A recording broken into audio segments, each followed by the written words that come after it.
हमने शहर को दी एक नई पहचान, हम हैं सिंघानिया बिल्डकॉन।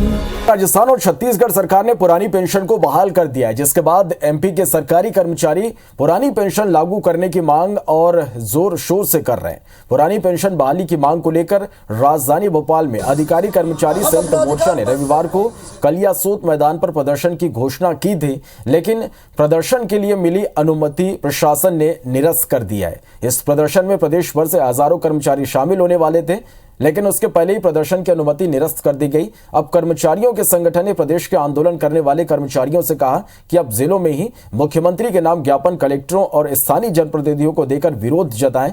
बता दें कि स्कूली शिक्षा विभाग के 2.37 लाख शिक्षक, जनजातीय कार्य विभाग के 52,000 शिक्षक और अन्य संवर्ग के 57,000 कर्मचारी मिलाकर 3 लाख से ज्यादा कर्मचारी न्यू पेंशन स्कीम के दायरे में आते हैं। प्रशासन ने पुख्ता आधार पर हमारी अनुमति को निरस्त किया है। मेरा प्रदेश के सभी कर्मचारी साथियों से अनुरोध है कि कृपया वो 13 तारीख को भोपाल न आकर अपने ब्लॉक और जिले में माननीय विधायक और माननीय सांसद को ज्ञापन प्रेषित करें और कोई भी साथी भोपाल न आए। चलिए, इस खबर पर ज्यादा जानकारी के साथ हमारे सहयोगी शिखिल हमारे साथ इस वक्त लाइव जुड़ा है। शिखिल, पुरानी पेंशन योजना बहाली की मांग को लेकर अब कर्मचारियों की जो मांग है वो एक बार फिर से यहां पर तेज हो गई है। अनुमति मिली थी प्रदर्शन की, उसे निरस्त कर दिया गया है। देखिए, निश्चित तौर पर मध्य प्रदेश की बात की जाए तो जिस प्रकार से पुरानी पेंशन बहाली को लेकर लगातार आंदोलन जिस प्रकार से किए जा रहे थे, उसमें एक बड़ा आंदोलन किया जाना था। रविवार को यह आंदोलन तय किया गया था और यह अनुमान था कि हजारों की संख्या में पूरे मध्य प्रदेश से जो पुरानी पेंशन बहाली योजना के लिए अपनी लड़ाई लड़ रहे कर्मचारी हैं वो एकजुट होंगे। लेकिन सरकार से जिस प्रकार से अनुमति मांगी हुई थी कर्मचारी संघ ने, मध्य प्रदेश का 61 कर्मचारी संगठनों का जो संयुक्त मोर्चा है उसने इस बात की अनुमति मांगी थी, लेकिन उस अनुमति को निरस्त कर दिया गया है।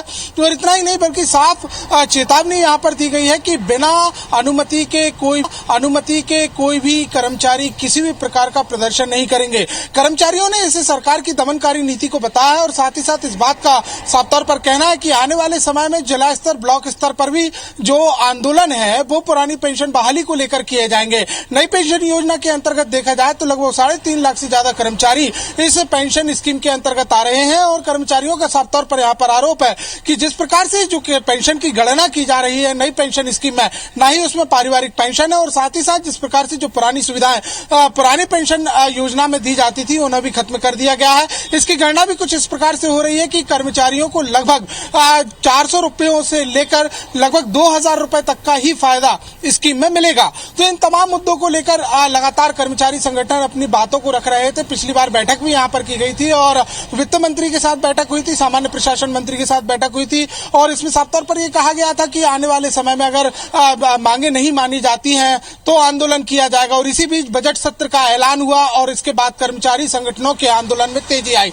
लेकिन साफ तौर पर अभी भी कर्मचारी इस बात को यहाँ पर कह रहे हैं कि जो बीते दिनों प्रेस कॉन्फ्रेंस कर कर्मचारी संगठनों ने इस बात की जानकारी दी थी कि आने वाले समय में बड़ा आंदोलन किया जाएगा अगर बजट सत्र के बीच तक मांगे उनकी नहीं मानी जाती है, पुरानी पेंशन बहाल नहीं की जाती है, तो 3 अप्रैल के बाद हो सकता है कि अनिश्चितकालीन हड़ताल की ओर कर्मचारी अग्रसर हो। जो सूचना मिल पा रही है, जिस प्रकार से जो आंदोलन निरस्त किया है उसे लेकर तमाम कर्मचारी संगठनों में एक रोष है और अब नई रणनीति के आधार पर बढ़ रहे हैं। 22 मार्च को से लगातार इनके प्रदर्शन पूरे मध्य प्रदेश में जारी होंगे और सबसे बड़ी बात यह है कि 3 तारीख के लेकर जो बैठक होनी है वो 25 मार्च को होगी और इसके बाद फिर मध्य प्रदेश में अनिश्चितकालीन हड़ताल का ऐलान किया जाएगा। लेकिन इसमें से पुरानी पेंशन बहाली के जो मांग कर रहे हैं वो कर्मचारी ही नहीं है, बल्कि राज्य कर्मचारी संघों की बात की जाए, निगम कर्मचारी संघों की बात की जाए, निकाय कर्मचारी संघों की बात की जाए, तमाम ऐसे कर्मचारी संघ हैं जो इस हड़ताल में और इस आंदोलन में